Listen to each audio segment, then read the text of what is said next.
अगर आप चाहते हैं जवाहरलाल रसीला एंटरटेनमेंट का ऑडियो वीडियो सबसे पहले आप तक पहुंचे तो हमारे चैनल को सब्सक्राइब करें और साथ ही साथ बेल आइकन के बटन को जरूर दबाएं।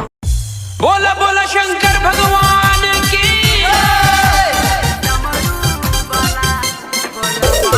माँ गायत्री रिकॉर्डिंग स्टूडियो डीजे हरिओम बसंतपुर।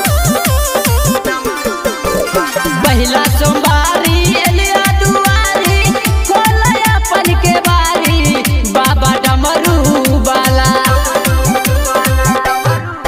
हाँ पहला सोमवारी एलिया दुआरी खोलया अपन के बारी बाबा डमरू वाला।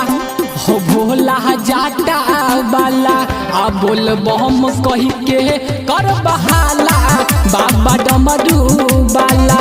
आ बोल बम कही के कर बहाला बाबा डमरू वाला।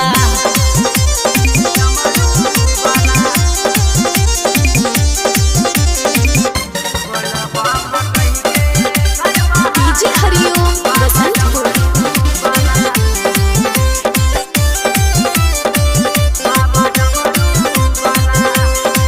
भांग पी के भोला तू रहै छ मतल हो आबै छ कमरिया सब धार के जाइ छ जल हो।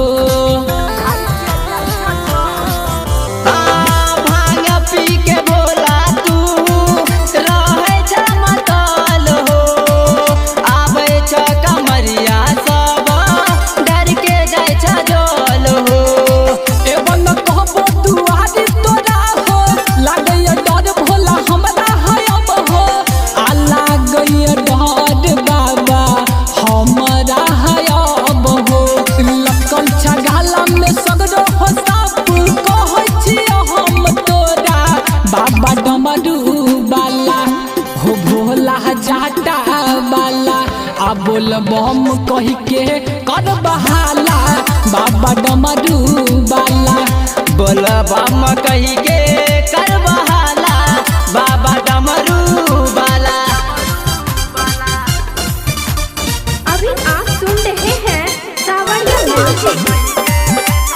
म्यूजिक बाबा डीजे हरिओम बसंतपुर।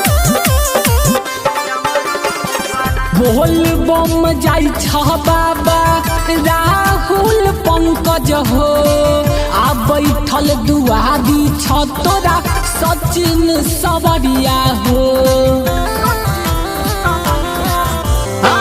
बोल बम जाई छ बाबा नीरज रोशन हो आ दुआरे बैठल छ तोरा परदीप परवाना हो।